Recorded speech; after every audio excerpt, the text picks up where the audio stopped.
Welcome to the series Keep Calm and Kanji On for learning kanji used in Japanese. The reference material I am pulling from is a book by Robert Everman, which can be bought on Lulu or Amazon, links below. This video series does not serve as a replacement for a classroom, so in order to truly benefit, you should buy the book yourself and do the daily exercises and weekly reviews. Alright, let's get started. This video is covering these 10 kanji. I'm not gonna lie, this episode will be a little rougher than last episode because there are lots of verbs and very subtle differences between the words, but we can do it. Ready? Let's go. This is the 11th most common kanji. It means see or look. Now, let's go over the 4 most common words that use this kanji in order. This word means to see. The first kanji is pronounced mi, and the second character is the hiragana for ru. As discussed, the first kanji means see, and ru is a common verb ending, giving us to look or to see. Next, we have to be seen. The first kanji is again pronounced as mi, and the second and third characters are the hiragana for e and ru, respectively. As before, the first kanji means see, and you should recognize the ru ending as a verb ending from before. The tip for this is not great, but if you can remember that miru is to see, try remembering that a romaji e looks like e in English, which becomes ec or to be seen. Next, we have to show. The first kanji is pronounced as mi, and the second and third characters are the hiragana for se and ru, respectively. Again, the first kanji means see, and ru is still the verb ending. I don't really have a tip for this one, but let me know if you come up with a way to distinguish the se in miseru as show. Next, we have to discover. The first kanji is pronounced as mi, so pretty consistent so far. Then, in order, we have the hiragana characters for tsu, ke, and ru. Again, the first kanji means see. You might recall from our last lesson that tsu is used in the general counter for things, as in hitotsu, futatsu, nitsu, etc. And then ru is still indicating a verb here. So my tip for remembering this word is that the first person to see a thing discovers it. Now, this is the 12th most common kanji. It means time. And luckily for you, I have a bonus tip for remembering this one. You hopefully recall the kanji for day, since it is the most common kanji. Have you noticed that the first part of the kanji for time looks like a squish version of the kanji for day? Well, that's because it is. So here's your tip. A day is a unit of time. So there you go. Now let's go over the top 4 words that use this time kanji in order. This word simply means time. The first kanji is pronounced as ji, and the second as kan. The first kanji means time, and the second interval. Together, that makes a time interval, but in English, we usually don't ask how many time intervals something will take, but instead how much time will it take. Bonus tip, jikan is also the counter for hours when used after a number. So here we have ichi jikan, 1 hour, nichi jikan, 2 hours, and so on. Next, we have the word for moment. The first kanji is pronounced hito, and the second toki. You recognize the first kanji, right? It means one, and the second kanji means time. So, one piece of time can be described as a moment. This word means sometimes. The first kanji is pronounced as toki, and our friend the kanji repeater from last episode is back, making the second character be pronounced as doki. The first kanji means time, and the kanji repeater copies that, giving us time after time or sometimes. Next, we have events of the day. Both kanji are pronounced as ji. The first kanji, as we know, means time, and the second kanji, as we will learn, means affair. My cat. Together, they make affairs of the time, current events, or events of the day. Stop. Okay. Alright, so this is the 13th most common kanji. Remember what it means? It means matter, affair, or abstract thing. Now, let's go over the 4 most common words that use this kanji in order. This word means important. The first kanji is pronounced as dai, and the second ji. Remember what the first kanji means? It means big, and the second kanji means matter or affair. So together, we have a big matter or affair, and big matters or affairs are important. Next, we have splendid. The first kanji is pronounced mi, and the second goto. The first kanji means see, and the second matter. To see matter, you can use a spectacle, which is the root of the word spectacular, which is a synonym for splendid. Next, we have personal affairs. The first kanji is pronounced as jin, and the second ji. You should recognize the first kanji as meaning person, and the second as matter. This brings us to a personal matter or personal affairs. Next, we have a review word, events of the day. The first kanji is pronounced jin, and the second ji. As a review, the first kanji means time, and the second affair or matter, giving us affairs of the time, current events, or events of the day. This is the 14th most common kanji. It means going, go, journey, act, or line. Now let's go over the 4 most common words that use this kanji in order. This word means to go. The first kanji is pronounced as i, and the second character is the hiragana for ku. The first kanji means go, and the hiragana is a verb ending. Together, this makes to go. Next, we have to perform. The first kanji is pronounced okona, and the second character is the hiragana for u. The first kanji means go, and the hiragana u is a verb ending. I don't have a great way to differentiate this one from the last one, but here's an attempt. U rhymes with do, so okana u is go do. When you go to do something, you are performing. Sometimes. Anyway, next we have the word bound for. I have seen the first kanji pronounced as both u or i, and the second is the hiragana for ki. The first kanji means go, and I know traditionally a ki ending means an adjective, but in this case it is an infinitive. This can roughly be translated as going or bound for. Next we have to be good at. The first kanji is pronounced i, and the second and third characters are the hiragana for ke and ru respectively. Sorry, that's my cat. Okay, the first kanji means go, and the ru is a verb ending.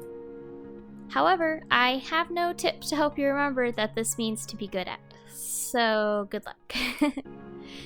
This is the 15th most common kanji. It means oneself or self. Now let's go over the 4 most common words that use this kanji in order. This word means myself. The first kanji is pronounced as ji, and the second as bun.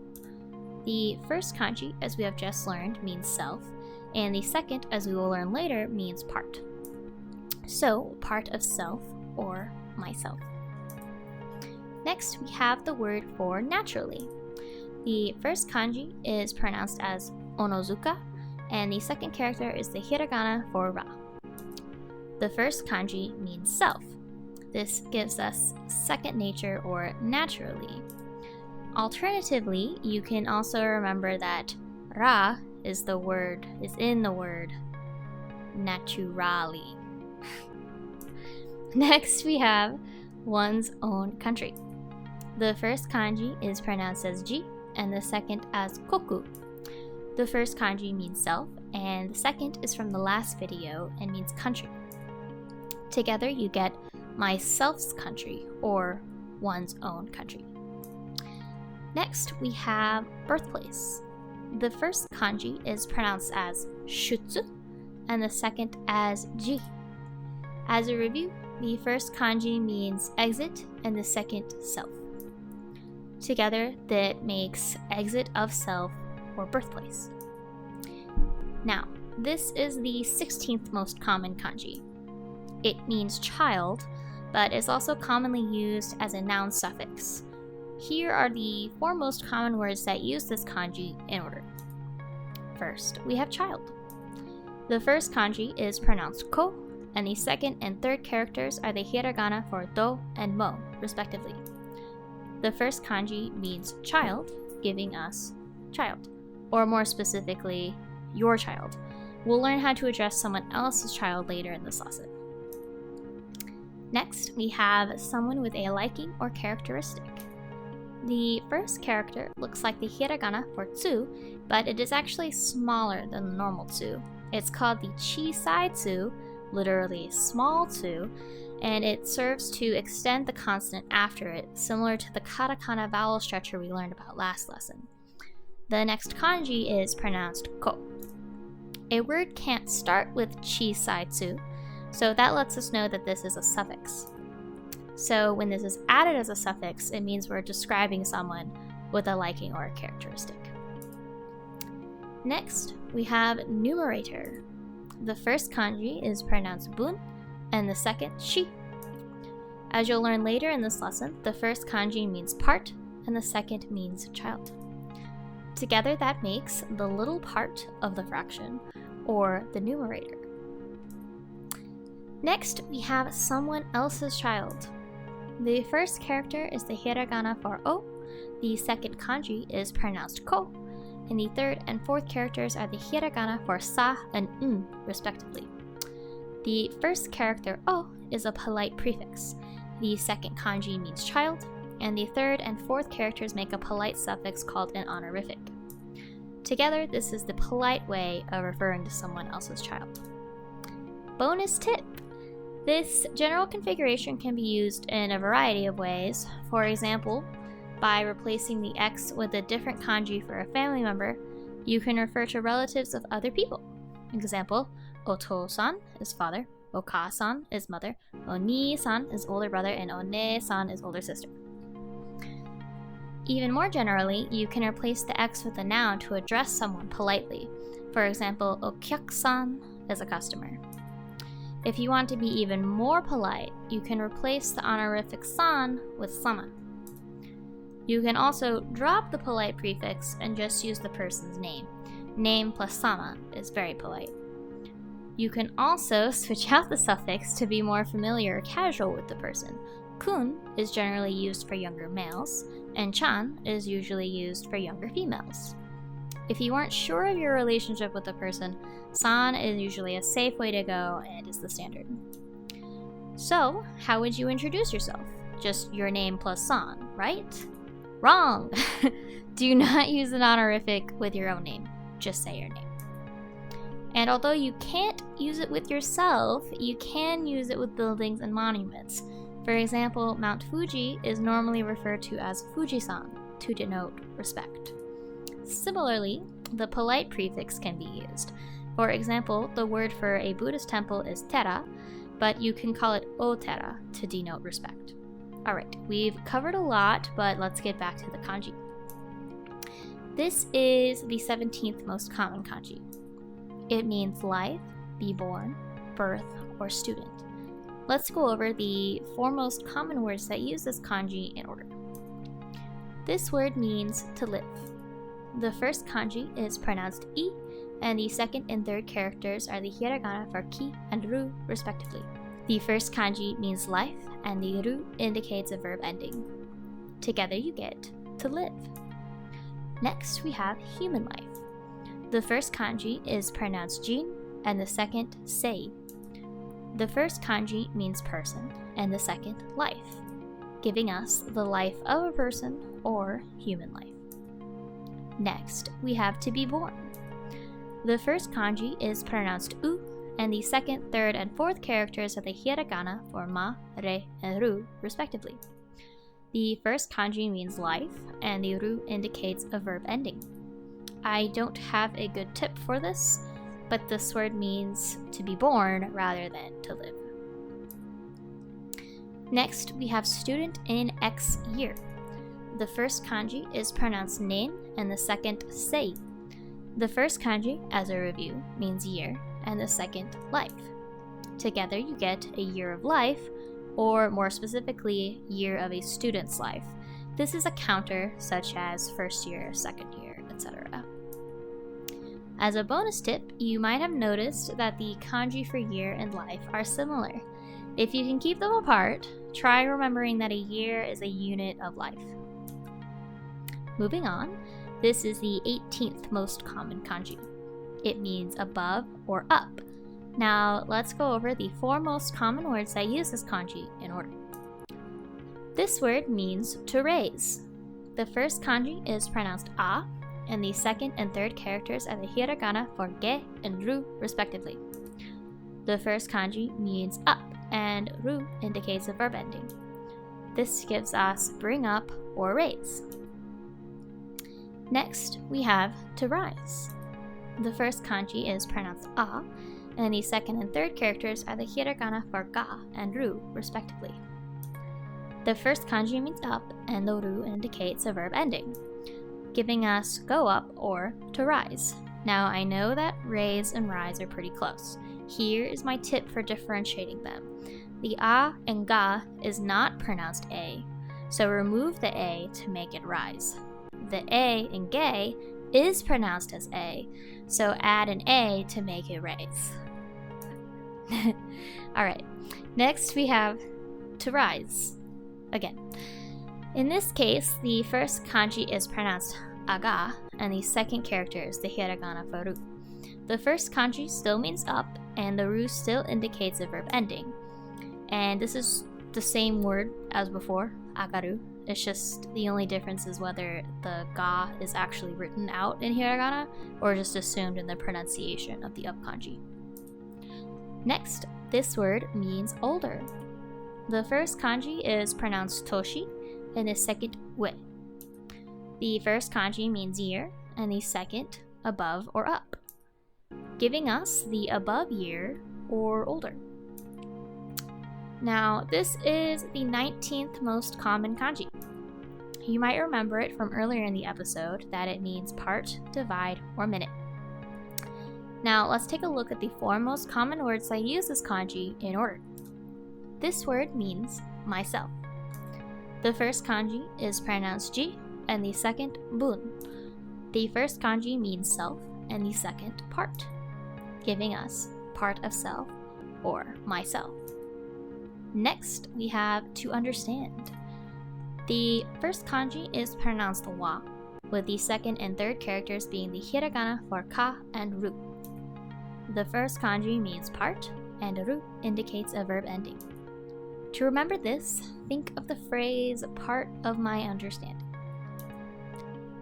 Again, we have to understand. In this case, the first kanji is pronounced waka, and the second character is the hiragana for ru. The first kanji still means part, and ru still indicates a verb ending. And this is just the same word as before, wakaru, the only difference being whether the ka is actually written out in hiragana or just assumed in the pronunciation of the part kanji. Next we have nth, as in 4th, 5th, etc. The first kanji is pronounced bun, and the second character is the hiragana for no. The first kanji means part, and no is commonly known as the possessive particle and as such can be translated as of. So together you have a part of, as in a fourth is a part of the whole. Finally, the last one for this episode, this is the 20th most common kanji. It means interval or between. You've seen it before, but here's another trick for remembering it using our friend the day kanji. A day is an interval of time. Now, let's go over the 4 most commonly used words with this kanji in order. A review word, this means time. The first kanji is pronounced ji, the second kan. The first kanji means time, and the second interval, giving us an interval of time or time. As we discussed before, when used after a number, jikan becomes the counter for hours. Next, we have human being. The first kanji is pronounced nin, and the second gain. The first kanji means person, and the second means interval. So I guess an interval of people is a human being. Next, we have year, as in a period of time. The first kanji is pronounced nin, and the second kan. The first kanji means year, and the second interval. Together you get an interval of years. Nen-kan is also the counter for years. Next, we have time. The first kanji is pronounced hi, and the second ai. The first kanji, as we all know, means day, and the second interval. A phrase to remember this is a day is an interval of time. If you recall, this is also the tip I gave for remembering the interval kanji, so there's a lot of repetition here. Alright, we did it! Time for review. Let's go over the 10 most common words that use these kanji. I'll show you a word, count down from 5, and reveal the meaning. This time, there may be words we didn't explicitly learn in this lesson, but I believe you can guess the meaning based on the kanji alone. Ready? Go! What does this word mean?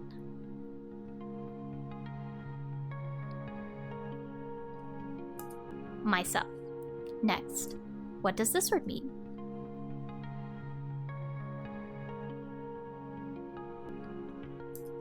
Human life from conception to death. Next, what does this word mean?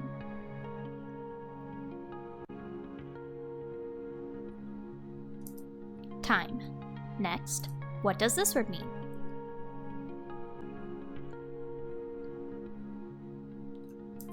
Interview. Next, what does this word mean?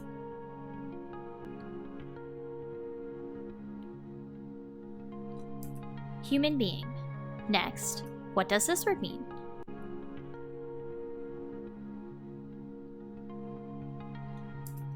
Pupil in X year. Next, what does this word mean?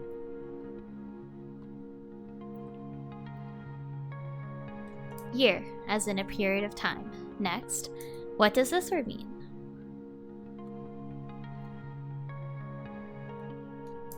Moment. Next, what does this word mean?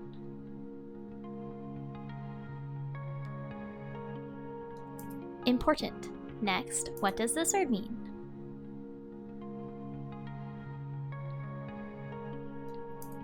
Whole life. Alright, hopefully this video helped you learn the 11th through 20th most common kanji used in Japanese. If you need further review, feel free to rewatch this video, buy the book this series is based on, links below, or another self-study resource of your choosing. And remember, don't panic. You got this. Bye!